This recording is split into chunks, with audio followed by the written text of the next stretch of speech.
सम्मानित साथियों, क्रांतिकारी जय भीम आर्मी, जय संविधान, जय मंडल, जय जौहर, आज़ाद समाज पार्टी जिंदाबाद, बड़े भाई एडवोकेट चंद्रशेखर आज़ाद जी जिंदाबाद, माननीय विनय सिंह जी जिंदाबाद। सम्मानित साथियों, आज की वीडियो बनाने का जो विषय हमारा रहेगा, भारतीय राजनीति में हमारा आज तक क्या योगदान रहा है और भारतीय राजनीति ने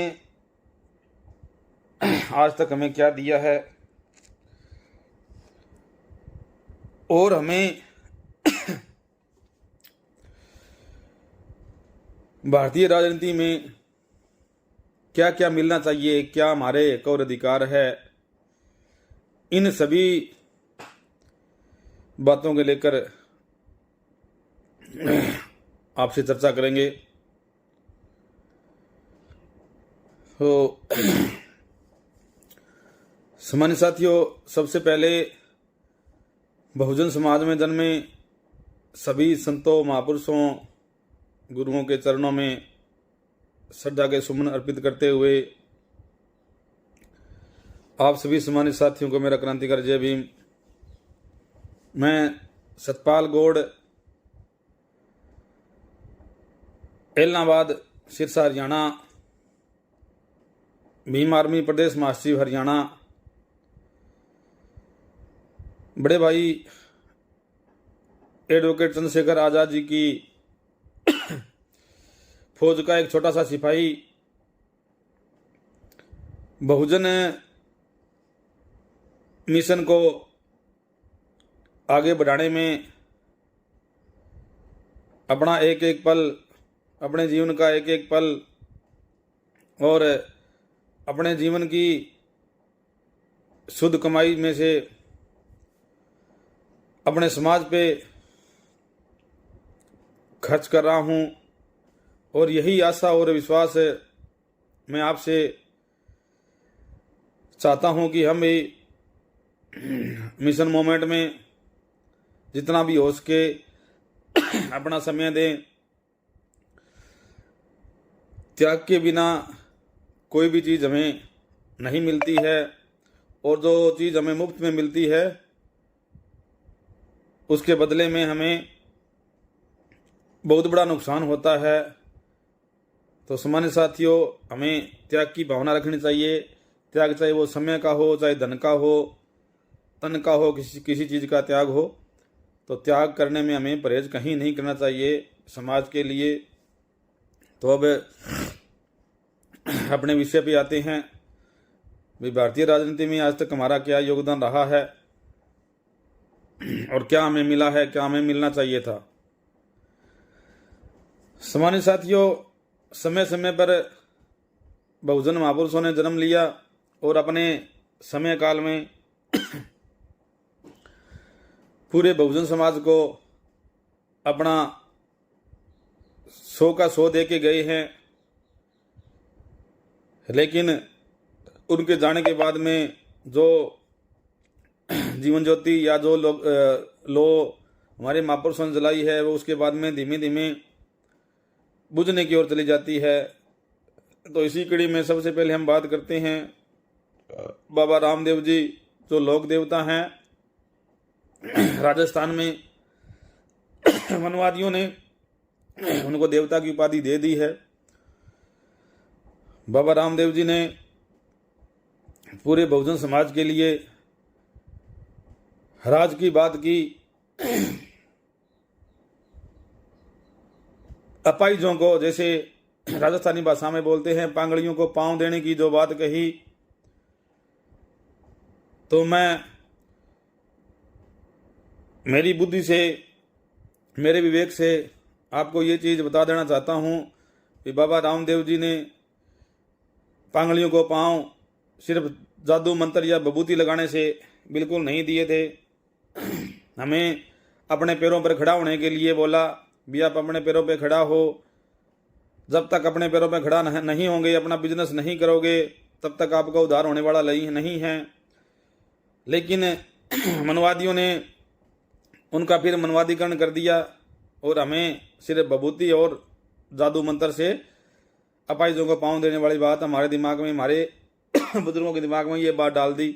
और वही बात हमारे बुजुर्ग आज गा रहे हैं, जागरण लगा रहे हैं। आंधियों को आंख दी, तो आंख का मतलब ज्ञान था, सही दिशा का ज्ञान कराना था। लेकिन हमारे लोग बस यही, इन मनवादियों ने हमारे बुजुर्गों के दिमाग में यही चीज़ भर दी भी विभूति लगाने से या जागरण करवाने से अंधों को आंख आ जाती है। लेकिन सच में बाबा रामदेव जी ने ज्ञान बुद्धि की बात की, अपने पैरों में खड़ा होने की बात की।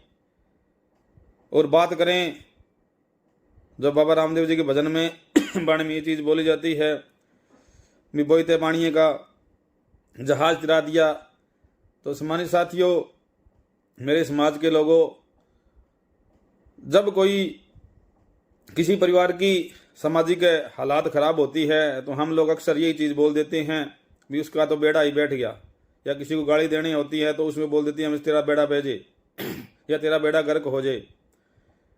तो बाबा रामदेव जी की बातें सुन के, जो बाबा रामदेव जी ने अपने को स्टैंड होने की बात कही, अपने पैरों पर खड़ा होने की बात कही, अपने को ज्ञान दिया, बुद्धि की बात कही, आंखें देने की बात थी, तो वही जो हमारा बढ़िया वर्ग है जो बुद्धि का इस्तेमाल करता है, उन्होंने ये बात बाबा रामदेव जी की बात पकड़ी और उस पर अमल किया और वो लोग कामयाब हो गए। तभी भजनों में, बाणियों में ये चीज़ गाई जाती है, अभी बोईते पाणिये की जहाज चिराई। तो उतराने वाली बात ये नहीं थी भी जहाज में तिरा, पानी में कोई जहाज चिराई थी। तो उन्होंने बाबा रामदेव जी की बात मानी और उनका कल्याण हुआ था। तो ये चीज़ें हैं, बाबा रामदेव जी ने ये चीज़ बताई, ये हमारे महापुरुष हुए हैं। लेकिन हम हमारे लकीर से हटके काम कर रहे हैं। उनका जो मनवादीकरण इन लोगों ने कर दिया, तो उसी मनवाद में हम फंसे पड़े हैं। तो जब तक हम इन मनवाद से न निकलेंगे और हमारी महापुरुषों की असल जो विचारधारा है उस पर अमल नहीं करेंगे, तो हमारा राजनीति में योगदान शून्य रहेगा। चाहे हम आरक्षित सीट से हमारे नुमाइंदे चुन के ही क्यों ना भेजे, लेकिन हमारी हिस्सेदारी शून्य ही रहेगी। इसी कड़ी में अगर कबीर जी की बात मैं कहूँ तो कबीर जी ने भी कहा है भी अगर पत्थर पूजे हरी मिले तो मैं पूरे पहाड़ को पूज लूँ। लेकिन फिर भी ये चीज़ हमारे लोग नहीं मानते हैं। फिर भी हमारे लोग मूर्ति पूजा में हैं भी इसी में सब कुछ कल्याण है, हमारा मूर्ति पूजा करेंगे तो हमारा कल्याण होगा। तो सम्मानित साथियों, इन चीज़ों से हमें सबक लेना चाहिए, हमारे महापुरुषों के जीवनी को पढ़ना चाहिए। न कि जो मनवादियों ने हमारे सामने जो इतिहास प्रस्तुत किया, हमारा उस इतिहास पे अमल करना चाहिए। हमें हमारी तार्किक बुद्धि का इस्तेमाल करना चाहिए भी हमारे महापुरुषों ने हमें क्या रास्ता दिखाया है और हम किस रास्ते पे जा रहे हैं। इसी कड़ी में संत रविदास जी हमारे बीच में आए। संत रविदास जी ने भी राज की बात बोली भी ऐसा चाहूँ राज में जहाँ मिले सबन को अन्न, छोट बड़े सब मसे रविदास रहे प्रसन्न। लेकिन सम्मानित साथियों, हमारे समाज के लोग सिर्फ इसी वाणी को गाने में मस्त है। इसी वाणी पे कभी अमल करने की बात उन्होंने नहीं सोची है भी इस वाणी का राज क्या है। और जो हमारे रहबर ने जो बात कही है, राज की बात कही है, भी वो राज क्या है, कभी हमारे लोगों ने ये बात नहीं समझी है। जब तक ये बात हम नहीं समझेंगे तब तक हम एक एक रोटी के लिए, एक एक बोटी के लिए तरसते रहेंगे, एक एक नौकरी के लिए हम तरसते रहेंगे, एक एक पैसे के लिए हम मोहताज होते रहेंगे। जो हमारी राजपाट जंगल जमीन में जो हमारी भागीदारी होनी चाहिए थी, वो भागीदारी हमें शून्य के बराबर मिलती रहेगी, वो भागीदारी हमें नहीं मिलेगी। हमें हमारे महापुरुषों को पढ़ना होगा, उन पर मनन करना होगा। संत रविदास जी ने बोला भी ऐसा चाहूँ राज में, यानी कि राज की बात की। जो हमारा आज का मुद्दा है राजनीति, भी राजनीति में हमारी भागीदारी होनी चाहिए। भी राज के बिना किसी का कल्याण नहीं है। अगर स्वर्ग की बात बोली है तो इस स्वर्ग भी राज में स्वर्ग है, न कि कहीं आसमान में कहीं स्वर्ग है। कहीं जिन लोगों के राज होते हैं उनका स्वर्ग होता है, उन्हीं के ठाट होते हैं। सारी चीजें, सारी दुनिया की सुख सुविधा, धन दौलत, सारी चीज जिनके राज होते हैं उनको मिलती हैं। लेकिन हम लोग भजन वाणी गायकी में ये चीज ढूंढ रहे हैं। ठीक है, भजन गा लिया और परमात्मा का नाम ले लिया, जिस चीज को हम जानते नहीं है भी परमात्मा क्या चीज है। आज तक किसी कोई भी उस तक नहीं पहुंच पाया है। कोई चीज़ है ऐसी, कोई चीज़ है ही नहीं कि परमात्मा नाम की ऐसी कोई चीज़ है ही नहीं, तो फिर भी हम लोग उसके पीछे भागे घूम रहे हैं, भागे फिर रहे हैं। क्योंकि अभी चंद्रयान 3 हमारा गया था, चंद्रमा में जाके देख लिया। तो अगर कोई ऐसी चीज़ होती तो हमारा विज्ञान आज बहुत मजबूत है, विज्ञान हमारा वहां जाता और वो चीज़ देखता, स्वर्ग नरक ये सारी चीज़ें देखता, परमात्मा देखता, भगवान देखता। लेकिन ये चीज़ हमें सिर्फ बरगलाने के लिए, हमारे बुलाने के लिए है भी। ये जो राजपाट जो चीज़ है, ये चीज़ हमें मिलती रहे, और ये भगवान परमात्मा नाम का झुंझुना हमारे लोगों को दे दिया, हमें हिलाते रहे, हम इससे खेलते रहें। ये खिलौना हमें दे दिया हम लोग इसे खेलते रहें। इसी कड़ी में सामान्य साथी बाबा साहब हमारे बीच में आए, महात्मा ज्योतिबा फुले हमारे बीच में आए, साहू जी महाराज हमारे बीच में आए। तो उन्होंने भी राज की बात की, शिक्षा की बात की, और जहाँ शिक्षा की बात आती है वहाँ राज की बात आती है। लेकिन महात्मा ज्योतिबा फुले को हमने नहीं पढ़ा, सावित्रीबाई फुले को हमने नहीं पढ़ा, क्योंकि माँ सावित्रीबाई फुले 1848 में ऐसी विपरीत परिस्थितियों में जिन्होंने ये एक धारणा थी भी, जो स्त्री अगर पढ़ लेगी तो उसका घरवाला मर जाएगा, यानी कि वो विधवा हो जाएगी अगर किसी ने शिक्षा ग्रहण कर ली। तो उस विषम परिस्थितियों में माता सावित्रीबाई फुले ने शिक्षा की, जो हमारी देवी है, उन्होंने स्कूल खोला और स्कूल में खुद जाकर पढ़ाना शुरू किया। पहले उन्होंने खुद महात्मा ज्योतिबा फुले जी के द्वारा उन्होंने पहले खुद पढ़ा, और खुद पढ़ने के बाद में उन्होंने खुद स्कूल खोला। और स्कूल में जब वो पढ़ाने के लिए जाती थी, घर से बाहर निकलती थी, तो पूरे समाज के लोग, क्योंकि जब कहीं भी हम समाज के हित की बात करते हैं तो सबसे पहले हमारे समाज के लोग भी हमारा विरोध करते हैं। तो ये आज की बात नहीं है, ये सदियों से ये परंपरा चली आ रही है। तो इसी परंपरा का एक हिस्सा हमारी माता विद्या की देवी माता सावित्रीबाई फुले जी भी रही। जब भी वो स्कूल जाती तो तब हमारे ही लोग उन पे गोबर कीचड़ उछालते। मजबूरन हमारी माता सावित्रीबाई फुले जी को 2-2 साड़ियाँ लेके जानी पड़ती थी। एक साड़ी वो थी जब घर से पहन के निकलती थी, और हमारे लोग जो गोबर कीचड़ उनके ऊपर उछालते थे, स्कूल में जाके साड़ी बदलती, दूसरी साड़ी पहनती, उसके बाद में बच्चों को पढ़ाती और हमारे समाज को पढ़ाया लिखाया। तो उनका पूरे बहुजन समाज पर कर्ज है और कर्ज रहेगा। इसी कड़ी में साहू जी महाराज हमारे बीच में आए, और साहू जी महाराज ने भी बाबा साहब जैसे हीरे को परखा, जांचा परखा, और उन्हें विदेश तक पढ़ने का अवसर दिया। तो अगर बाबा साहब को आज हम याद कर रहे हैं तो उनके पीछे जो शक्ति है साहू जी महाराज है। साहू जी महाराज ने बाबा साहब को ऐसा तरासा कि बाबा साहब इस सदी के महान योद्धा, महान ज्ञानवान, महान विद्वान बन गए, और देश के 6ठे विद्वान बने। भारत देश को बहुत बढ़िया संविधान दिया। और बाबा साहब ने भी वही बात हमें बताई भी, राजनीति एक ऐसी चाबी है जो सभी समस्याओं के जो ताले हैं उनको सभी को खोलेगी। लेकिन बाबा साहब की बात को भी हम लोग कितना मान रहे हैं। बाबा साहब को हम लोग मानते हैं, मूर्ति में बाबा साहब को खोज रहे हैं, लेकिन बाबा साहब को आज तक हमने नहीं पढ़ा, बाबा साहब के विचारों पे आज तक हमने मनन नहीं किया। तो सामान्य साथियों, हमारा कल्याण, हमारा मोक्ष कहाँ होगा? हमारा मोक्ष भगवान के नाम पे मोक्ष नहीं है। हमारा कल्याण भगवान के नाम पे या सर्व के नाम पे हमारा कल्याण नहीं है।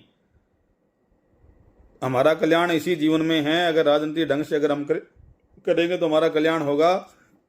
अन्यथा जो हमारी नरकीय जिंदगी है, जो हम सुबह उठते हैं और रोटी पानी के जुगाड़ में लग जाते हैं, शाम तक एक दिन का रोटी पानी का जुगाड़ किया, रात को सो गए और दूसरे दिन सुबह उठे और फिर उसी रोटी पानी के जुगाड़ में फिर लग जाते हैं, उसी दाना पानी के जुगाड़ में। जिस तरीके से पशु पक्षी सुबह उठते हैं और दाना पानी चुगने के लिए चले जाते हैं, शाम को आकर अपने घोंसले में विश्राम करते हैं, सुबह फिर चले जाते हैं।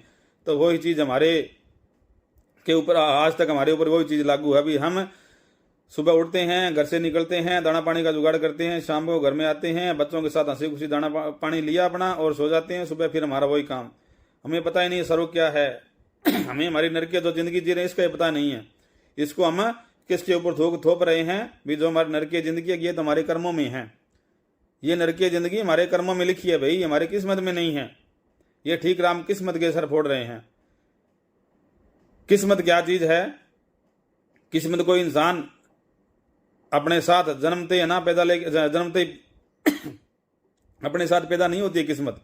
सबसे पहले इंसान पैदा होता है, इंसान पैदा होने के बाद में इंसान कर्म करता है, इंसान के अंदर लगन होती है, लगन के साथ साथ वो मेहनत करता है, मेहनत करके अपनी किस्मत बनाता है। लेकिन हम उस रास्ते नहीं जाते। हमारी लगन और मेहनत कहाँ तक होती है? लगन होती है हमारी 2 वक्त की रोटी की, और मेहनत हम उसी के लिए मेहनत कर रहे हैं। लेकिन जो लगन मेहनत हमें स्वर्ग के लिए करनी चाहिए, अभी हमें स्वर्ग मिलेगा, वहाँ स्वर्ग में हमें जाना है, तो हमारे साथी वो स्वर्ग यही है। राजनीति में जो स्वर्ग है, उन लोगों को ये चिंता नहीं होती भी ठीक है शाम का घर पे खाना या नहीं खाना है। वो कहीं भी घर होटल में कहीं भी खा सकते हैं, घर पे उनके सब चीज़ें होती है, घर में नौकर चाकर सारी चीज़ें उनके होती है, खुद को उन्हें कुछ नहीं करना पड़ता। ये राजनीति की ठाट है। वो लोग स्वर्गीय जिंदगी वो जी रहे हैं। और जो किस्मत की बात हम कर रहे हैं, किस्मत के सारे में नहीं बैठना है, किस्मत हमें बनानी है। प्रधानमंत्री मोदी अपनी किस्मत लेके नहीं जन्मा। देश के जो आज हमारे माननीय प्रधानमंत्री, हमारे राज्यों के जो माननीय मुख्यमंत्री, वो अपनी किस्मत साथ लेके नहीं जन्मे। क्योंकि भारत देश के अंदर बाबा साहब ने एक ऐसी व्यवस्था किस्मत बनाने के लिए हमें ऐसी व्यवस्था हमें दे के गए हैं भी वही वोट की कीमत देश के प्रधानमंत्री मोदी जी की है, और वही वोट की कीमत एक मजदूर की है, और वही एक कचरा चुगने वाले की है। वही कीमत वोट की कीमत वही कीमत है, एक सभी की कीमत है, वोट की कीमत एक ही है। तो खोजना अब हमें किस्मत हमें अपनी लिखनी है, सामने वाले की लिखनी है। ये चीज़ हमें देखनी है भी हम अपनी किस्मत लिख रहे हैं या किसी मनुवादी की, हमारे दुश्मन की किस्मत लिख रहे हैं। ये चीज़ हमें सोचनी है। क्योंकि आज का हमारा विषय सिर्फ राजनीति है, और राजनीति पे हम बात कर रहे हैं। और राजनीति सारी चीज़ों की जड़ राजनीति है। जो सही तरीके से अगर राजनीति करना सीख गया तो उसका कल्याण है, उसका मोक्ष है। अगर हम राजनीति करना नहीं सीखे तो नरक जिंदगी है, वो ही हम जीते रहेंगे। तो बाबा साहब ने जो हमें एक वोट का अधिकार दिया, और उस वोट के अधिकार को हर 5 साल के बाद में एक वोट का अधिकार अगर एक बार हम वोट देते हैं तो 5 साल की उसकी वैल्यू होती है। भी 5 साल के अंदर हमें हमारी मनचाही सरकार चुननी होती है। वो हमें चाहे अपने मनचाही सरकार कैसे चुने, चाहे हम पैसे लेके अपना वोट बेचें, चाहे हम दारू में बेचें, चाहे हमें किसी चीज का सौदा करें, किसी चीज में हम वोट बेचें, अगर हम अपना वोट भेज देते हैं तो 5 साल के अंदर हम अपना और अपना बच्चों का भविष्य और अपना जो स्वर्गीय जिंदगी जीने का जो सपना देख रहे हैं, जो मोक्ष का हम सपना देख रहे हैं, जो हम परमात्मा नाम की चीज का सपना देख रहे हैं, वो सारे के सारे सपने हम हमारे चंद पैसों में या चंद पैसों के टुकड़ों में, रोटी के टुकड़ों में हम बेच देते हैं।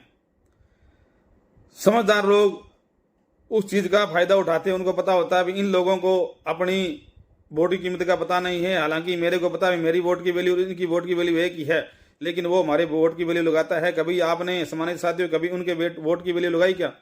कभी आपने ये चीज उनको रियलाइज कराई क्या भी आप भी हमें अपना एक बार वोट दे के देखो?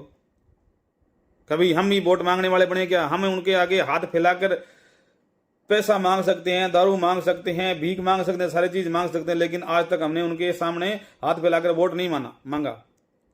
एक बार आप इन सब चीजों को छोड़कर वोट मांगना सीख गए तो आपको राजनीति आ जाएगी। ये लोग 5 साल तक आपके गलियों में नहीं आते, आपके गांव में नहीं आते हैं।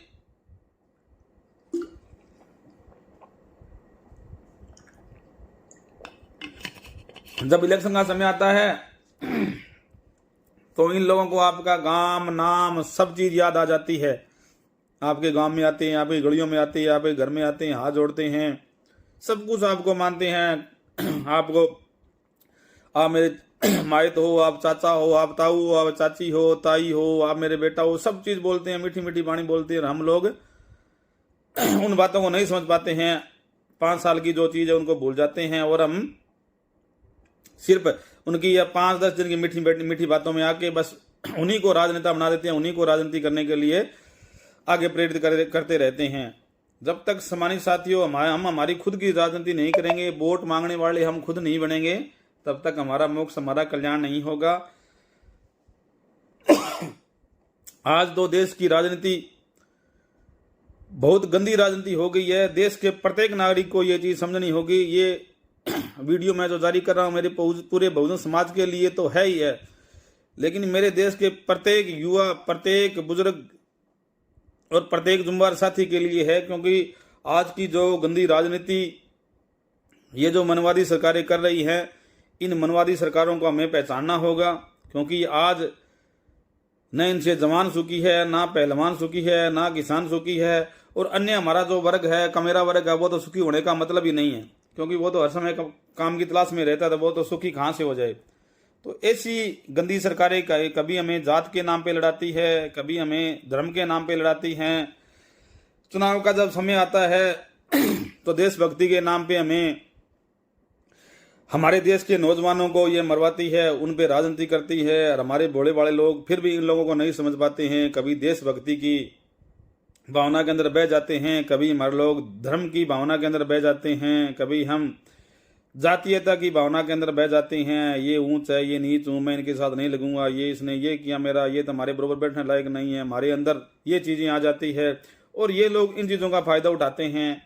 समझ साथियों, तो अगर धर्म की अगर हम बात करें तो अगर बीजेपी के और कांग्रेस के जितने भी बड़े बड़े नेता है, इन सभी के घरों के अगर अंदर आप देखोगे तो लगभग हमारे जो मुस्लिम भाईचारा है उनके घरों में इनकी शादियां हुई है। लेकिन हमें लड़ाते हैं, कभी हिंदू के नाम पे लड़ाते हैं, कभी मुस्लिम के नाम पे लड़ाते हैं, कभी सिख के नाम पे लड़ाते हैं, कभी ईसाई के नाम पे लड़ाते हैं। सामान्य साथियों, हिंदू के नाम पे लड़ाने का इनका बहुत तकड़ा प्रोपगंडा है। इनकी राजनीति का एक बहुत ही तकड़ा प्रोपगंडा है। यानी कि हिंदू इनका बेस है, इनकी राजनीति का बेस हिंदू है। देश को ये हिंदू राष्ट्र घोषित करना चाहते हैं। तो सामान्य साथियों, मैं आपको बताना चाहूंगा, पीछे की अभी घटना है, लगभग 7-8 महीना या साल हो गया होगा, पंजाब के अंदर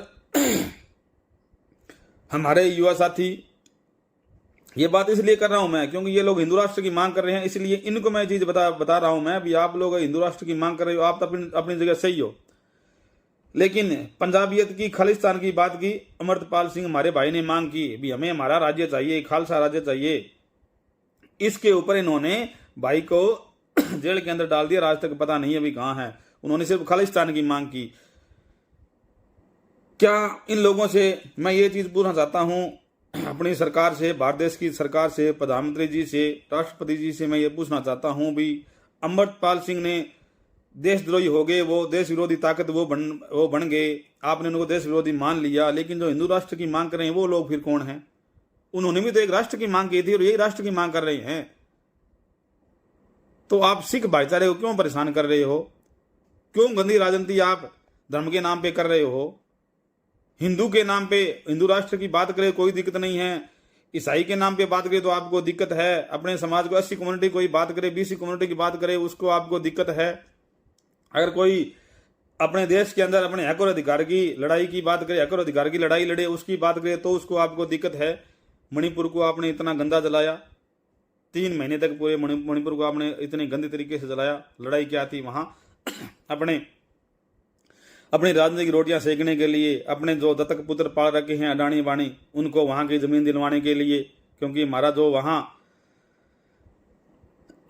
कुकी समुदाय और नागा समुदाय है, उनकी जमीनें जो आरक्षित जमीनें थी, एक मेती समुदाय को एक माध्यम बना के, मेती समुदाय के माध्यम बनाए भी, एक बार ये जमीनें मेती समुदाय के पास आ जाए और उनके पास आने के बाद में, और वही जमीनें सिर्फ मैं मेरे दत्तक पुत्रों को वो चीज दे दूं। जैसे किसान आंदोलन हमारा हुआ, इसी किसान आंदोलन में जो हमने विरोध किया, जो काले कानून थे भी, हमारी जमीनें ये लोग अधिग्रहण करेंगे और अपने दत्तक पुत्रों को देंगे। सेम यही कहानी मणिपुर की कहानी जो थी।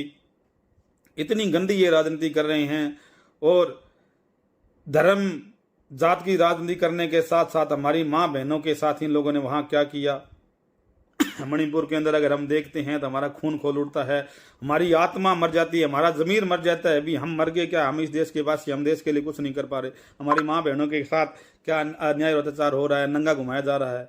अरे हमारी जो माँ बहनें, हमारी माँ जिसके कोख से हमने जन्म लिया है, जो हमारी बहन, जो हमारी आन बान शान है, हमारी जो इज्जत है, और उस इज्जत के साथ ये लोग वहां सरेआम खिलवाड़ कर रहे हैं। किसी के अंदर, किसी बीजेपी के एक नेता के अंदर भी ऐसा दर्द नहीं महसूस किया किसी ने भी वहाँ हुआ तो बहुत गलत हुआ, नहीं होना चाहिए था। क्योंकि देश के अंदर जो चीज़ होती है तो देश के प्रधानमंत्री को, जो प्रधान सेवक अपने आप को बोलते हैं, उनको पता था। इनका ये करा कराया पूरा प्रोपगंडा था। गृह मंत्री जी का, अमित शाह जी का पूरा प्रोपगंडा था वो। तो वो 77 दिन के बाद में वो घटना, वो वीडियो वायरल होती है, उसके बाद में हमें पता चलता है अभी हमारे देश के अंदर क्या हालात है, हमारे देश के हालात क्या है, हमारे देश के अंदर कितनी गंदी राजनीति चल रही है। तो ये गंदी राजनीति साथ साथ में हमारा हरियाणा भी अछूता नहीं रहा। इन लोगों ने हिंदू और मुस्लिम के नाम के ऊपर एक यात्रा निकालने के नाम के ऊपर और हमारे लोगों को भड़काया। हिंदू धर्म में, अगर हिंदू धर्म की बात करें तो अगर हिंदू की लड़ाई अगर लड़ने वाला है तो हमारे SC BC समाज के ही लोग हैं। वहाँ कोई अमित शाह का बेटा नहीं आता, वहाँ कोई मोहन भागवत का बेटा नहीं आता, कोई वहाँ किसी मंत्री का बेटा नहीं आता, वहाँ कोई CM का बेटा नहीं आता। वहाँ हमारे समाज के लोग होते हैं, चाहे हमारे SC समाज के लोग हो, चाहे हमारे BC समाज के लोग हो। हमारे समाज के लोग उसके अंदर आते हैं, हमारे लोगों को यूज किया जाता है, हमारे लोगों को वहाँ उकसाया गया भी आप वहाँ जाके ये चीज़ बोलो, हम आपके फला रहे ढिमकिया रहे, हम आपको वहाँ कर ये करेंगे वो करेंगे। तो इतनी गंदी राजनीति महापुरुष की, और इतनी गंदी राजनीति के वहाँ हमारे 6 जो हमारा भाईचारा वहाँ शहीद हुआ, उसमें सभी लोग, सभी धर्म कम्युनिटी के लोग वहाँ शहीद हुए। इन लोगों ने अपनी गंदी राजनीति, इतनी गंदी राजनीति कर दी, ना जात देखते, ना धर्म देखते, ना इंसानियत नाम की इन लोगों के अंदर चीज़ नहीं रही है। तो ये लोग क्यों कर रहे हैं इस तरह की गंदी चीज़ क्यों कर रहे हैं? ये गंदे इनका ये नज़रिया इतना गंदा क्यों है? इनका गंदा नज़रिया सिर्फ राजनीति के लिए है, क्योंकि 2024 का चुनाव बहुत नज़दीक है। 2024 का चुनाव, और अभी जल्द ही 5 राज्यों का चुनाव है। 5 राज्यों में जैसे राजस्थान हो गया, मध्य प्रदेश आ गया, छत्तीसगढ़ आ गया, मिजोरम आ गया, तेलंगाना हो गया। इन राज्यों में जो चुनाव है, इन लोगों को जातीय दंगे करवाने हैं, धर्म के नाम पे दंगे करवाने हैं, फिर किसी को धार्मिक भावनाओं में बहाएंगे, किसी को जाति भावनाओं में बहाएंगे, किसी को देशभक्ति की भावना में बहा के ये लोग अपना वोट लेने का काम करेंगे। तो ये चीज़ें हमें सीखनी पड़ेगी, हमें समझनी पड़ेगी बहुजन समाज के लोगों, मेरे बहुजन समाज के लोगों और मेरे देशवासियों। क्योंकि आज की ये लड़ाई सिर्फ एक कम्युनिटी की लड़ाई नहीं रह गई है, क्योंकि इन लोगों ने भारत देश का बेड़ा गर्क कर दिया है। जो 2014 के अंदर जिन उम्मीदों के साथ हमारे भारत देश के देशवासियों ने जिस सरकार को चुना था, जो सरकार आई थी राजनीति के नाम के ऊपर भी देश के अंदर रोजगार 2 करोड़ हर साल रोजगार दूंगा मैं, अच्छी शिक्षा, अच्छा स्वास्थ्य दूंगा, जिन मुद्दों के लिए सरकार को चुना था आज वो सारे के सारे मुद्दे गौण हैं। नौकरियों के नाम पे हमें बिल्कुल ठेंगा दिखा दिया गया है। सारी चीज़ों का ये लोग प्राइवेटीकरण कर रहे हैं, निजीकरण कर रहे हैं। यहाँ तक इन लोगों ने हमारी सेना को, जो हमारे देश का गौरव है, जिनकी बदौलत हम देश के अंदर अमन चैन से रह रहे हैं, इन लोगों ने उसी सेना को नहीं बख्शा, उसको भी इन्होंने 4 साल का अग्निवीर के नाम से बना के दे दिया। अभी आप 4 साल सरकार में नौकरी करो, उसके बाद में आप अपना फंड ले और फंड लेके घर जाके बैठ जाओ।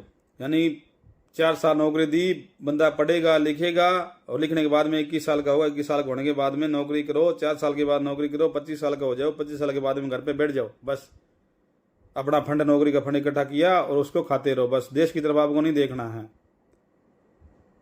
हर चीज़ का निजीकरण इन लोगों ने किया है। नौकरी के नाम के ऊपर इन्होंने एक कौशल विकास योजना लाके, ऐसी योजना लाके छोड़ी है कि सब लोग कौशल विकास योजना के पीछे भाग रहे हैं। मेरा कहीं से प्रमाण पत्र मिल जाए, मेरे कौशल के अंदर नौकरी मिल जाए, तो मेरे समाज के भोले बड़े लोगों, ये चीज़ हमें समझनी पड़ेगी। इन लोगों की जो गंदी राजनीति है, ये राजनीति हमें समझनी पड़ेगी। आप लोगों ने हिटलर की राजनीति सुनी होगी, भी हिटलर ने कैसी राजनीति की, कैसी उसकी तानाशाही थी। सेम वही कहानी हमारे ऊपर कर रहा है। हिटलर एक मुर्गे को पकड़ता है, मुर्गे के पंख निचोड़ता है और छोड़ देता है, 4 पंख निचोड़ता है, फिर छोड़ता है, 4 पंख निचोड़ता है, फिर छोड़ता है, मुर्गा उसी की तरफ आता है। फिर मुर्गे को पंख निचोड़ता है, उसको छोड़ता है, फिर मुर्गा उसी की तरफ आता है, फिर मुर्गे को 4 पंख निचोड़ता है, फिर उसको छोड़ता है, फिर मुर्गा उसी की तरफ आ जाता है। सेम समाज के लोगों, मेरे भारत देश के लोगों सेम वही कहानी मारी है। ये नौकरी का निजीकरण कर दिया, बिल्कुल कर रहा है, नौकरियां सारी नौकरियां खत्म कर रहा है और लेटरल एंट्री के माध्यम से अपने ही लोगों को, अपने ही लोग कौन है जो इसके 2-4% लोग इसके इर्द गिर्द घूमने वाले लोग हैं, उन लोगों को लेटरल एंट्री से IAS IPS बना रहा है और हमारे लोगों को सिर्फ और सिर्फ कौशल और कर्मचारी तक हम लोगों को सीमित कर दिया और हम वहां तक सीमित है। पहले हम कर्मचारी तक भाग रहे थे, आज हम कौशल के पीछे भाग रहे हैं। ऐसा करते करते हमें सिर्फ जो 5 किलो ये हमें दाना दे रहा है, ये 5 किलो के पीछे हम लोगों को भागने तक मजबूर कर देगा। ठीक है भाई, मैं मोदी 5 किलो दाने दे रहा है तो हम जिंदा है। आज हम जिंदा है तो प्रधानमंत्री हमारे देश के प्रधानमंत्री, माननीय प्रधानमंत्री ओजस्वी प्रधानमंत्री मोदी जी की वजह से हम जिंदा है। ऐसी हमारी लोगों की सोच ये पैदा कर रहा है और पैदा करने की कोशिश कर रहा है। ये इन लोगों की राजनीति है, मेरे समाज के लोगों, ये उन लोगों की राजनीति है। ये राजनीति हमें समझनी पड़ेगी। अगर ये राजनीति हम नहीं समझेंगे तो इस देश में हम आज़ाद नहीं रहेंगे, ये देश हमारा आज़ाद नहीं रहेगा। क्योंकि देश से सारा का सारा पैसा इकट्ठा करके जब सरकार आई थी, ये कह रहा था अभी देश का बाहर से सारा काला धन मैं लेके आऊंगा। काले धन की जो बात कही थी सम्मानित साथियों, वो काला धन कहाँ मिला इसको? हमारे देश के प्रधानमंत्री जी को वो काला धन कहाँ मिला? हमारे जेबों में काला धन मिला। वो विजय माल्या जैसे, नीरव मोदी जैसे लोग यहाँ से पैसा इकट्ठा कर गए, स्विस बैंक में डाल रहे हैं, यहाँ से भाग रहे हैं और इनके खातों में और अडानी बाणी जैसे लोगों के खातों में पूरे देश का पूरा धन काले धन के रूप में लोग इकट्ठा कर रहे हैं। और ये लोग ढूंढ रहे हैं हमें कागजी कार्रवाई में। हमें 10 सालों से हमें कागजी कार्रवाई में उलझा रखा है। आपने आधार कार्ड बनवाना है, आपने अपनी वोटर ID बनवानी है, आपने इससे ये चीज़ लिंक करवानी है, आपने इससे ये चीज़ लिंक करवानी है। भी सारी चीज़ हमें सिर्फ 9 साल सरकार को हो गए, 9 साल में सिर्फ हमें एक फोटो स्टेट वाली दुकान तक सीमित रखा है। वहाँ से जाएं, हम कागजों की फोटोकॉपी करवाएं और वो जाके बैंक में जमा कराएं। बस उसके अंदर साल 6 महीने हम गुजरते रहते हैं। उसके बाद में फिर ये नई स्कीम फिर लेके आ जाता है, फिर वो उसी में हम उसके फिर कागज हम पूरे करें, फिर हम बैंकों के चक्कर लगाएं, फिर हमारा साल 1.5 साल फिर हमारा गुजर जाता है। ऐसा करते करते साल 9 हो गए, आज तक काला धन वापस नहीं है। काला धन तो हमारे पास था, इसको हमारे पास ही मिला। इसने नोटबंदी में खुद ने सभी जो काला धन था इनके पास, सभी ने अपना ब्लैक मनी थी उसको सभी को वाइट कर लिया और जो हमारे पास हमारे शुद्ध कमाई थी उसके लिए हम दर की ठोकरें खा रहे थे, बैंकों में लाइन लगा रहे थे। 50 दिन तक हमें अपने काम धंधे छोड़ के और बैंकों में लाइन लगानी पड़ी। हमें खुद की जो शुद्ध कमाई को, जो हमने पूंजी एक पाई करके जो चीज़ हमने जोड़ी थी उसको हमने बदलवाना पड़ा। भाई क्या जरूरत थी बदलवाने की? वही 500 के नोट फिर चल रहे हैं। 1000 के नोट को 2000 बनाने की क्या जरूरत थी भाई? काला धन क्या हमारे पास ही है? तो हमारे साथियों, ये राजनीति है। विषय फिर मेरा वही बात मैं कर रहा हूँ, राजनीति। जब तक हम लोग इन लोगों की राजनीति नहीं सीखेंगे तब तक हमारा कल्याण नहीं होगा। और इसमें राजनीति में सिर्फ और सिर्फ एक बीजेपी की बात ही नहीं कर रहा हूँ मैं, जो सारी की सारी मनवादी पार्टियां हैं, जो मनवादी पार्टियां, सिर्फ उसमें एक कांग्रेस इसकी बात, बीजेपी पार्टी की बात नहीं है। सेम इसका पिट्ठू, एक ही थाली के जट्टे पिट्टे हैं कांग्रेस पार्टी, सेम इसी की वही हालात है। ये नहीं कह रहा सिर्फ बीजेपी का विरोध है मेरा इस वीडियो में। सामान्य साथियों, हमें अपने हक और अधिकार की लड़ाई लड़नी है और हमें महापुरुषों की बातों को आज तक हमने नहीं माना है। इन्हीं महापुरुषों की कड़ी में फिर मैं बात अगर करूं, बाबा साहब के जाने के बाद में बाबा साहब ने जो हमें राजनीति के चाबी बताई और इसी कड़ी में बाबा साहब के जाने के बाद में हमारे बीच में मान्यवर साहब कांसी राम जी हमारे बीच में आए। उन्होंने भी हमारे अंदर एक राजनीतिक चेतना पैदा करने की कोशिश की और काफ़ी हद तक उसमें सफल भी हुए। सामान्य साथियों, मान्यवर साहब का हमारे बीच में जाने के बाद में एक बार जो मिशन मूवमेंट हमारा रुक सा गया था, जो हमारी सामाजिक मूवमेंट जो हमारी रुक सी गई थी, उसको फिर एक बार फिर से हमारे बहुजन समाज की आन बान और शान भीम आर्मी चीफ आज़ाद समाज पार्टी के राष्ट्रीय अध्यक्ष बड़े भाई एडवोकेट चंद्रशेखर आज़ाद जी ने फिर उसी विचारधारा का बीज हमारे बीच में बोया और 2015 से आज हमारे बीच में हैं। भीम आर्मी, भारतीय एकता मिशन और आज़ाद समाज पार्टी के नाम से हमें हमारा संगठन दिया और एक राजनीतिक पार्टी दी तो सामान्य साथियों, हमें इन लोगों की राजनीति समझ के, मनवादियों की राजनीति को पूरा का पूरा समझना है और उनकी राजनीति को समझ के हमारी जो राष्ट्रीय पार्टी है,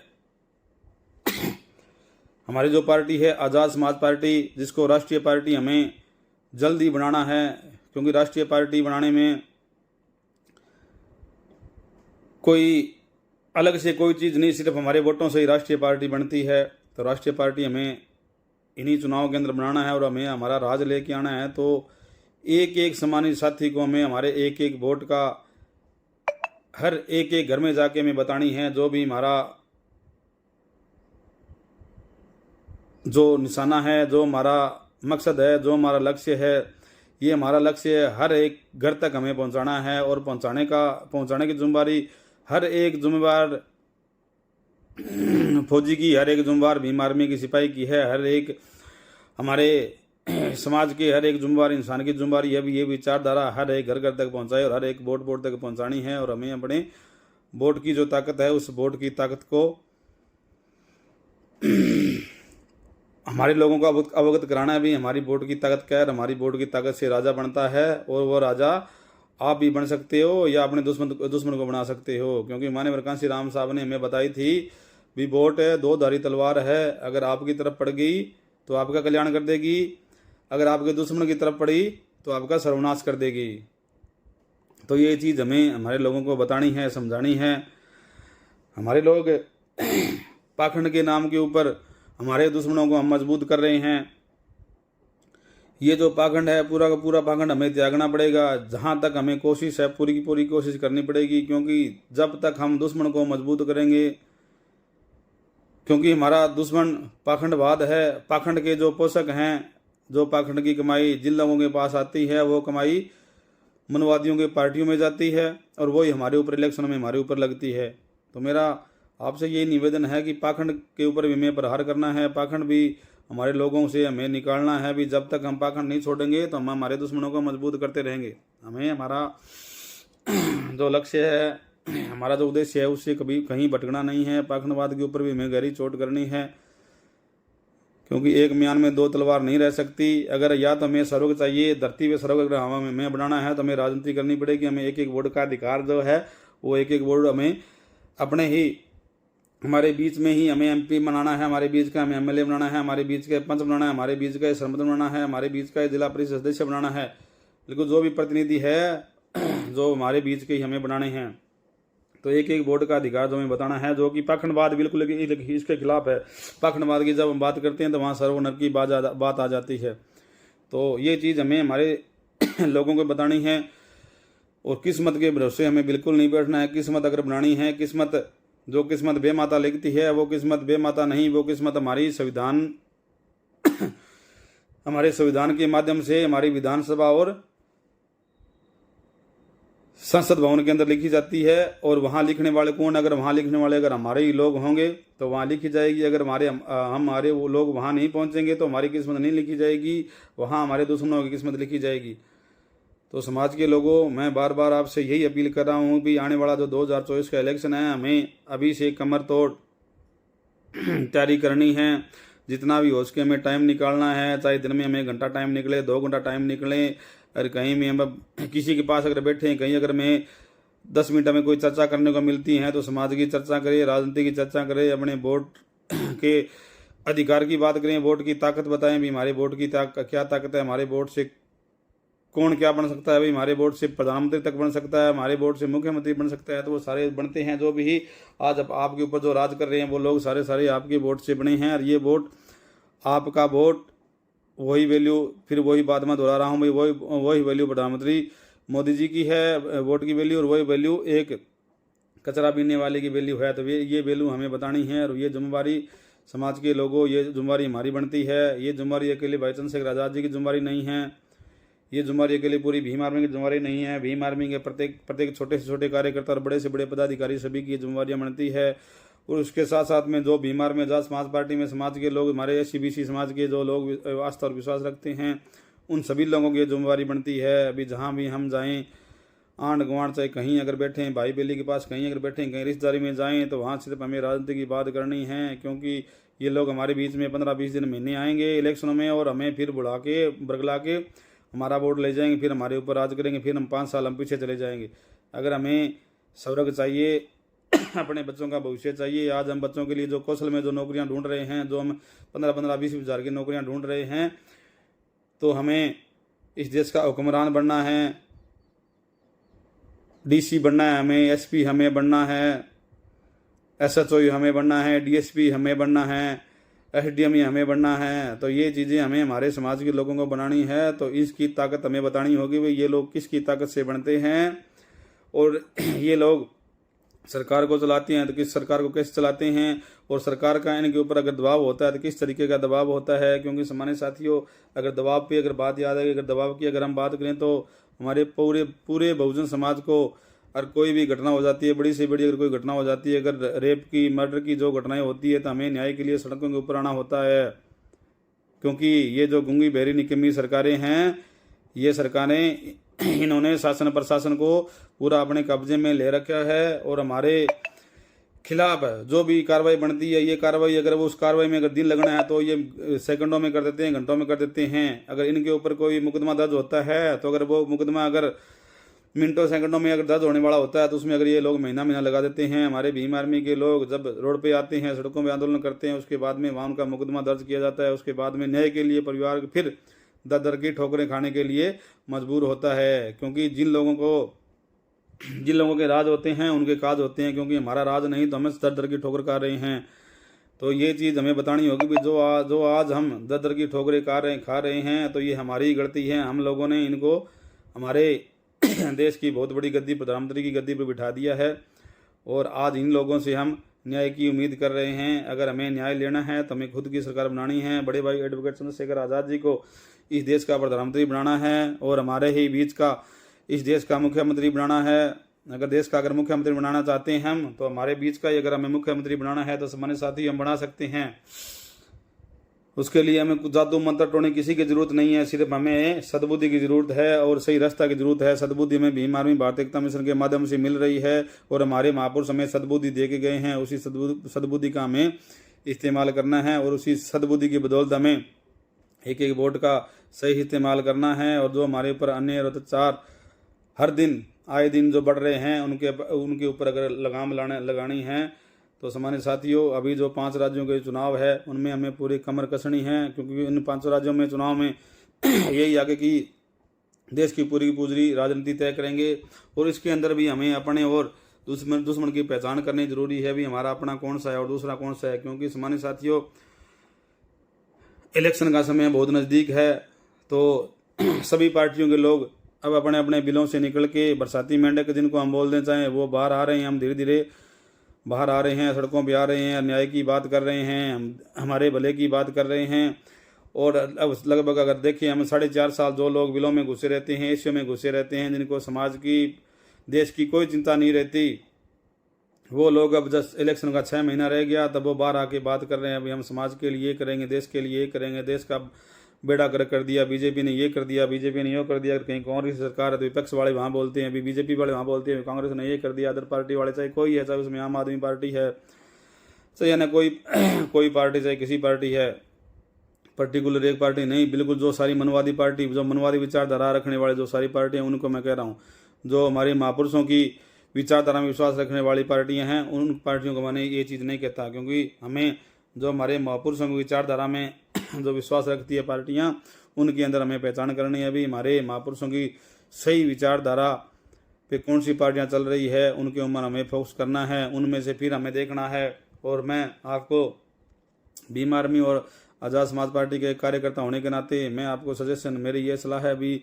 आपकी और हमारी अपनी पार्टी आज़ाद समाज पार्टी है, जिनका अभी चुनाव चिन्ह केतली है, उसको हमें ध्यान में रखना है। आने वाले चुनाव में 5 राज्यों में हमें चुनाव चिन्ह हमारा केतली और हमारे माननीय नेताजी जो हमारे प्रदेश अध्यक्ष जी, प्रदेश प्रभारी जी, हमारा जो राष्ट्रीय नेतृत्व है उनकी बातों को हमें अमल में लाना है। और हमारे बहुजन महापुरुषों की जो नीतियां हैं, जो राज की नीति के लिए बात कही है, उन नीतियों को अमल में लाना है और हमें राजनीति करनी है। सामान्य साथियों, जब तक हम राजनीति नहीं करेंगे, हम एक एक रोटी, एक एक बोटी, एक एक पैसे देने के लिए हम ऐसे ही हम अपना खून पसीना बहाते रहेंगे, दर दर की ठोकरें खाते रहेंगे, रोज़गार के लिए हम ऐसे ही भटकते रहेंगे, क्योंकि ये सरकार नहीं चाहती। अगर हमें रोज़गार मिल गया तो इन लोगों का वोट कौन करेगा।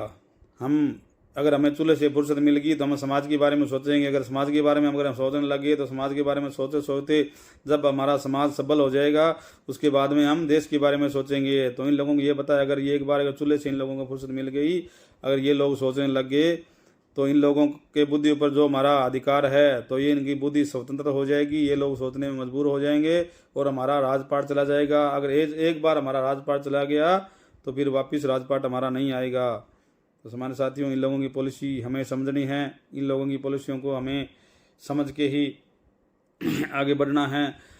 हमारे साथियों, कांग्रेस की बात मैंने आपके साथ की इसीलिए की थी क्योंकि मैंने एक वाकई मान्यवर कांशीराम साहब जी का पढ़ा था। जब बाबा साहब ने 1932 जो 1932 का 24 सितंबर 1932 का जो पूना पैक्ट था, उस पूना पैक्ट में जब बाबा साहब ने साइन किए थे, तो बाबा साहब ने जब पूना पैक्ट पे साइन किए थे तो उस समय जैसे ही जज किसी को अगर फांसी की सज़ा सुनाता है और सुनाने के बाद में वो अपनी जो कलम तोड़ देता है, तो उसी तरीके से बाबा साहब ने 1932 24 सितंबर 1932 को पूना पैक्ट पे जो साइन किए थे उस पेन की नींव को बाबा साहब ने उसी समय तोड़ दिया था। अभी मैं मेरे समाज के लोगों को जो हक और अधिकार दिलाना चाहता था, जो मैं लड़ाई लड़ रहा था, वो आज मैं उनको सही हक नहीं दिला पाया। तो बाबा साहब उस समय रोए थे, बहुत रोए थे, बहुत ज़्यादा रोए थे। बाबा साहब की ये जो कुर्बानियाँ हैं, ये कुर्बानियाँ हमें व्यर्थ नहीं जाने देनी हैं। 1932 के बाद में इस हमारे साथियों जो चमचा युग शुरू हुआ, जो रिजर्वेशन शुरू हुआ, उसके बाद में ये रिजर्वेशन शुरू हुआ है और रिजर्वेशन के माध्यम से आज हमारे समाज के जो लोग हमारा प्रतिनिधित्व करने वाले लोग हैं, कहने के तो वो हमारे अपने हैं, क्योंकि मान्यवर साहब ने एक बात बोली है, अभी हमें हमारे जात के लोग नहीं जमात के लोग चाहिए। तो ये लोग हमारी जात के जरूर हो सकते हैं लेकिन जमात के लोग नहीं हैं, क्योंकि जमात के लोग जो हमारे विचारधारा के लोग हैं वही हमारे जात के लोग हैं। तो ये लोग जो चमचा युग मान्यवर साहब ने जो किताब लिखी थी, तो ये वही लोग हैं जो इनको इस्तेमाल ये लोग हमारे खिलाफ कर रहे हैं। और हमारे खिलाफ है नहीं हमारे साथियों, इन्होंने बाबा साहब के खिलाफ भी इन लोगों को यूज किया था। जब बाबा साहब इलेक्शन लड़ रहे थे लोकसभा का, तो बॉम्बे की बात है, बॉम्बे में भी बाबा साहब के पर्सनल सेक्रेटरी को बाबा साहब से अलग करके इन लोगों ने बाबा साहब के सामने चुनाव लड़वाया और बाबा साहब को 1952 में, और बाबा साहब को उस समय ये चुनाव हरवाया था। उसी समय ये चुनाव इन लोगों ने बाबा साहब को हरवाया और हरवाकर बाबा साहब को अंगूठा दिखाया था। देख अम्बेडकर, तू कह रहा था ठीक है मैं मेरे समाज को प्रतिनिधित्व दूंगा, मैं मेरे समाज का भला करूंगा, देख ले तेरे सामने ही तेरे समाज का हमने खड़ा कर दिया, हमारा चमचा पैदा कर लिया। अब देख ये जैसा हम कहेंगे वैसे ये बात करेगा, वैसे ये काम करेगा, ये तेरी नहीं सुनेगा, ये बाबा साहब ये बाबा नहीं करेगा, ये बापू बापू करेगा। तो सामान्य साथियों, ये पीड़ा चलती आ रही है। ये इस पीड़ा का सामना बाबा साहब ने भी किया था। फिर 1954 में फिर इलेक्शन हुआ, फिर उसी समय फिर हमारे समाज के बाबा साहब के फिर किसी बिल्कुल नज़दीकी को फिर खड़ा कर दिया और 1954 का चुनाव भी बाबा साहब को इन लोगों ने हरवाया था। तो ये जो मनोवादी पार्टियां हैं सामान्य साथियों, इन लोगों ने बाबा साहब को कतई नहीं बख्शा। अगर हम बाबा साहब की औलाद है, अगर हमारे अंदर बाबा साहब का खून है, अगर हम अपने आप को बाबा साहब का वंशज कहलाते हैं, अगर हम अपने आप को बाबा साहब का अनुयायी अगर कहलाते हैं, तो हमें हमारे महापुरुषों का, हमारे बुजुर्गों का हमें बदला लेना है। इन कांग्रेस बीजेपी जैसी पार्टियों को, इन आम आदमी जैसी पार्टियों को हमें बिल्कुल हमें हमारी गली तक भी नहीं गुजरने देना है। जब ये लोग आएँ तो हम अपनी पार्टी के जिंदाबाद बोलें। जब ये लोग आपसे वोट मांगे तो इनसे 75 साल का हिसाब मांगो भी, आपने 75 साल हमने आपको वोट दिए, आपने देश को क्या दिया। जब भी आपके घर ये वोट मांगने आए तो आप इनसे 75 साल का हिसाब मांगो भी, आप लोगों ने 75 साल में इस देश को क्या दिया है। आज़ादी के बाद में देश की क्या हालत थी। आज़ादी के समय देश का $1 $1 के बराबर था और आज $1 की कीमत क्या है, 80 रुपये के बराबर $1 की कीमत है। तो आपने देश को दिया क्या है। तो ये सवाल हमें इन लोगों से करने हैं। और हमारे महापुरुषों का जो इन लोगों ने अपमान किया है सामान्य साथियों, अगर हमारे अंदर हमारा ज़मीर जिंदा है, अगर हमारा खून खोलता है हमारे महापुरुषों के लिए, अगर हम मान सम्मान की ज़िंदगी चाहते हैं और हम हमारे बुज़ुर्गों की जो बेइज्जती की है इन लोगों ने, उस बेइज्जती का अगर हम बदला चाहते हैं, तो हमें इन मनुवादी पार्टियों को सांपनाथ, नागनाथ और ये बिच्छू टाइप की जो पार्टियां, छोटी छोटी और पार्टियां आ गई, इन पार्टियों को हमें समझना है, इन पार्टियों को हमें परखना है और इन लोगों को मुंह तोड़ जवाब देना है और अपनी पार्टी आज़ाद समाज पार्टी और बड़े भाई एडवोकेट चंद्रशेखर आज़ाद जी को इस देश का प्रधानमंत्री बनाना है और अपनी ही पार्टी के चुनाव चिन्ह केतली के सामने बटन दबाने के लिए हमारे साथियों को प्रेरित करना है। तो सामान्य साथियों, जो जिस असेंबली में जो देश आज़ाद होने से पहले अंग्रेज़ों ने ये बात बोली थी भी आप भी अपनी संविधान सभा बनाओ, उस संविधान सभा में अपने लोगों को वहाँ इकट्ठा करो ताकि मैं आपका संविधान देख सकें, उसके बाद में हम आपको आज़ादी दे। तो उसमें अंग्रेज़ों ने बाबा साहब का नाम भी सुझाया था भी आप लोग अम्बेडकर भी अपने असेंबली में रखो। तो इन लोगों की ये चीज़ नागवार गुजरी, इन लोगों ने बाबा साहब के लिए खिड़की दरवाजे संविधान सभा के सब बंद कर दिए। लेकिन वो तो भला हो हमारे लोगों का, जो बंगाल के लोग जैसे हमारे जैसोन, खुलना, वहाँ हमारे चांडाल जाति के लोग थे, वहाँ उनकी आबादी थी, तो वहाँ उन लोगों ने संविधान सभा में बाबा साहब को उन लोगों ने चुनकर भेजा और भेजने के बाद में बाबा साहब बढ़िया भारत देश को संविधान दे पाए और हमें हमारा हक और अधिकार जो हम बात कर रहे हैं ये हमें दिला पाए। माने साथियों, हमें हमारे बुजुर्गों की, हमारे महापुरुषों की जो विचारधारा है उस विचारधारा को आगे बढ़ाना है और हमारे महापुरुषों की विचारधारा क्या है पहले हमें ये चीज़ समझनी है, क्योंकि हमारे लोग अलग अलग छोटे छोटे संगठन बना रहे हैं। एक संगठन बन गया, अगर बढ़िया संगठन काम कर रहा है तो बीच में उसी के समकक्ष दूसरा संगठन बनाने की कोशिश करते हैं। अभी हमें मान सम्मान नहीं मिला तो मान सम्मान कोई देने वाला नहीं होता है, मान सम्मान खुद आप लायक को अपने आप मिल जाएगा। समाज में जाके काम करो, जो साथी समाज में काम करता है उसको समाज मान सम्मान देता है, सारी चीज़ें देता है। मान सम्मान कोई थाली में परोस के आपको देने वाला नहीं है, अभी कोई ये मान सम्मान को ये चीज़ नहीं है अभी कोई थाली में परोस के आपको दे देगा ये लो भी आपका सम्मान है। ये मान सम्मान समाज देता है। तो ये जो हमारे समाज के लोग छोटे छोटे संगठनों में उलझे पड़े हैं उनसे भी मेरी ये विनती है भाई आप लोग हमारे महापुरुषों की विचारधारा, उस विचारधारा को पढ़ो और जो ये अलग अलग भागों में बंट रहे हैं, कोई किसी की बुराई कर रहा है, कोई किसी की बुराई कर रहा है, तो इन चीज़ों से बचो, क्योंकि हमारी लड़ाई मनुवाद से है। हम जो हमारी लड़ाई मनुवाद से लड़ाई है उस लड़ाई को हम भूल चुके हैं, मनुवाद की लड़ाई को हम भूल चुके हैं और हमारी लड़ाई अब आपस की लड़ाई रह गई है। भी हम देख रहे हैं भाई ठीक है ये ऊपर ना आ जाए मेरे से, ये मेरे से ऊपर ना हो जाए, ये मेरे से ऊपर ना हो जाए। अरे भाई इतने समय से ये लोग आपके ऊपर राज कर रहे हैं, तब आपने क्यों नहीं सोचा भी ये मेरे से ऊपर है, ये मेरे से ऊपर है। अगर तेरा छोटा बड़ा भाई अगर तेरे बरोबर खड़ा है, अगर तेरे से मान सम्मान थोड़ा सा इसको ज़्यादा मिल गया तो पेट में दर्द क्यों हो गया भाई, तेरे क्या दिक्कत हो गई भाई, उसको बड़ा होने दे, क्या बात है, उसके बरोबर तू काम कर, तेरे को मान सम्मान मिल जाएगा। तेरे पेट में दर्द क्यों हो रहा है, तेरे दिमाग के अंदर ये चीज़ होनी चाहिए भी ठीक है, लगन होनी चाहिए दिल के अंदर भी हाँ मेरे को ये काम करना है। अगर भाई साहब को ये मान सम्मान मिला है तो ये मान सम्मान मुझे भी चाहिए, लेकिन भाई साहब का मान सम्मान बरकरार रहना चाहिए और मेरा को भी मान सम्मान मिलना चाहिए। मैं ही भाई साहब के बराबर मेहनत करूंगा तो आप भी बराबर मेहनत करो और मान सम्मान बराबर कर लो। आप कौन समाज दोनों हाथ फैलाए समाज तैयार बैठा है, पूरा हमारा पूरा बहुजन समाज दोनों हाथ फैलाए तैयार बैठा है आपके स्वागत के लिए भी। आप आओ और समाज का नेतृत्व करो और समाज को सही दिशा दो। समाज को जो हमारे महापुरुषों ने जो नीति बताई है उस नीतियों पे चलो। ये चीज़ हमें समझनी होगी सामान्य साथियों। छोटे छोटे संगठनों में बट के एक दूसरे की कटाई करना हम छोड़ें, एक दूसरे को नीचा दिखाना हमें छोड़ना पड़ेगा। नहीं तो एक दिन ये हमें जो जिस निष्ठा से बाबा साहब हमें निकाल के लेके आए हैं, जिस निष्ठा से हमारे महापुरुषों ने हमें निकाला है, उसी निष्ठा के अंदर हमें धकेल देंगे। क्योंकि इन लोगों को पता है फूट डालो राज करो। अगर ये लोग फूट डाल के आज तक हमारे बीच में राज कर रहे हैं, क्योंकि आज तक इन लोगों का राज आने का मतलब ये है भाई हमारे लोगों के अंदर ये फूट डालते हैं। जब इलेक्शन का समय आता है तो हमें हमारे घर के ही जो छोटे छोटे मामले उनमें उलझा देते हैं, आपस में लड़वा देते हैं, आपस में मरवा देते हैं। ये लोग राजनीति करते हैं और हम लोग उनकी राजनीति को नहीं सीख पाते हैं। थाना तहसील की जब बात आती है ये दोनों को वहाँ भिजवाते हैं, अभी इसको भी 4 दूध इसको मारो जी, आप 4 दूध इसको मारे। और हम लोग सोचते हैं ये हमारा नहीं, ये नेता हमारा है, ये नेता हमारा है। आज तक आप लोग यूज होते आए हो और ये यूज होना बंद कर दो आप।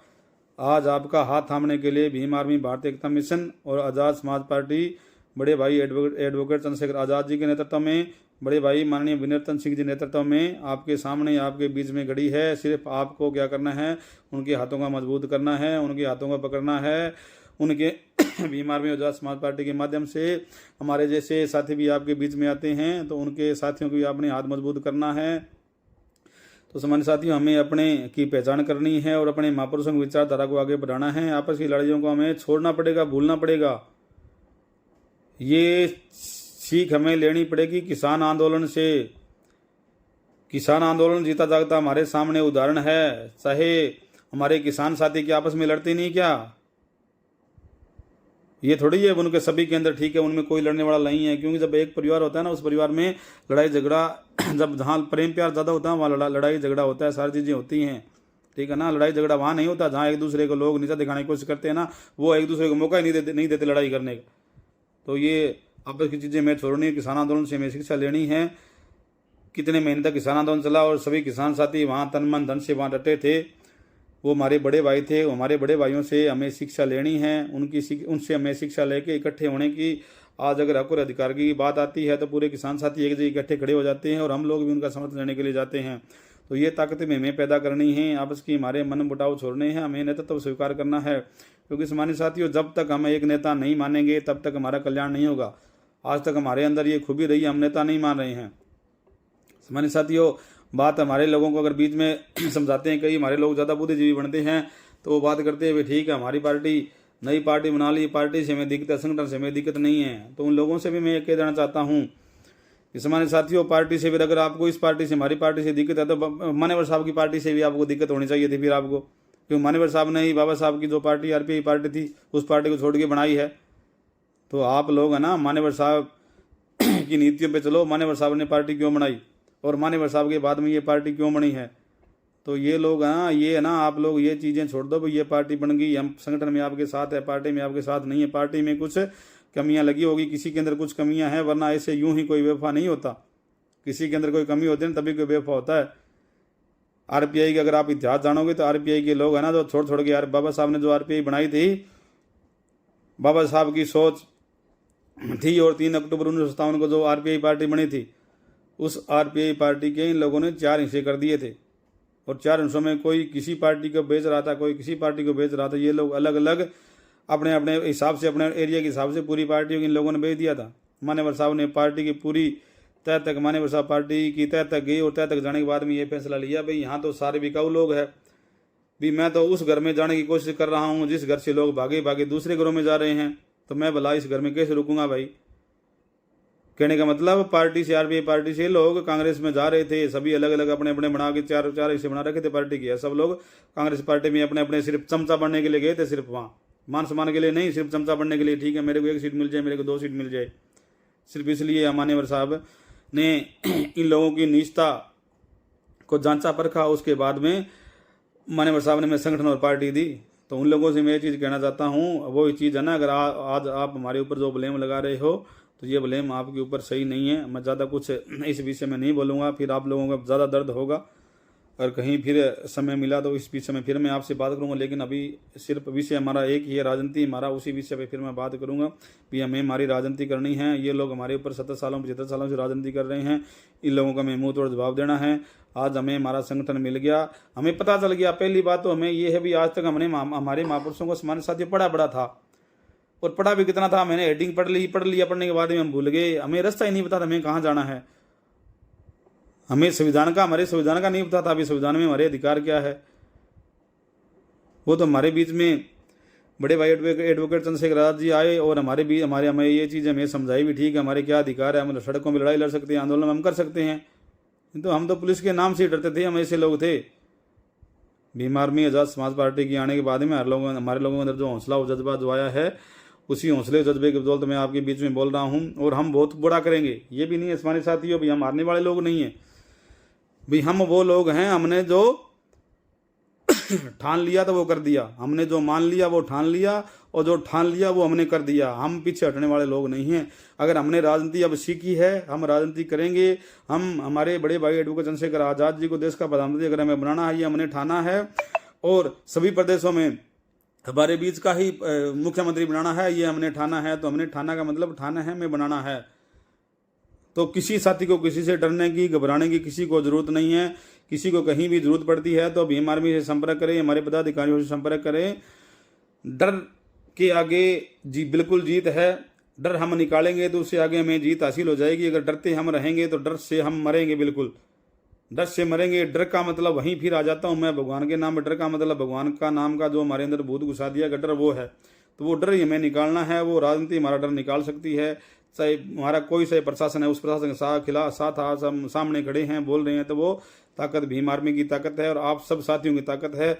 मैं भी आपके जैसा हूँ, आपके समाज में पैदा हुआ हूँ। और बड़े भाई एडवोकेट चंद्रशेखर आज़ाद जी भी आपके समाज में पैदा हुए हैं। बड़े भाई विनय चंद्र सिंह जी भी आपके समाज में पैदा हुए हैं और आपकी जैसी परिस्थितियों के अंदर उनका लालन पालन हुआ है और यही पूरा परिवेश मिला है, सामाजिक परिवेश।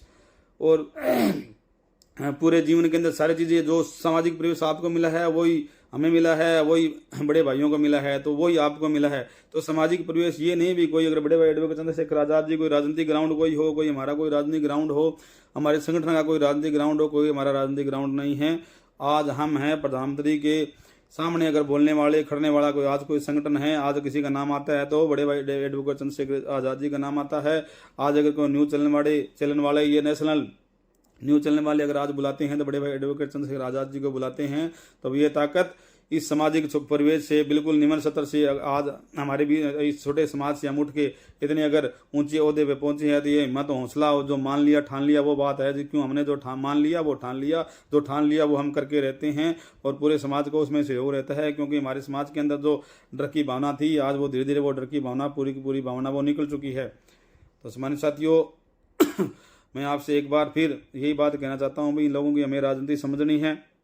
राजनीति समझ के एक एक वोट का जो हमें अधिकार बाबा साहब ने अपने बच्चों को कुर्बानी दे के हमें दिलवाया है, उस वोट का अधिकार हमें सही रूप से करना है। न हमें नोट में बिकना है, न हमें बोतल में बिकना है, ना हमें पौओं में बिकना है, ना किसी समझौते में हमें बिकना है, ना किसी नौकरी के झांसे में आना है। ठीक है, मैं तेरे घर से 200 देश से नौकरी लगा दूंगा, आप मेरे को इतने वोट दे दो। न हमें किसी के झांसे में आकर नौकरी के झांसे में आकर हमें वोट देना है।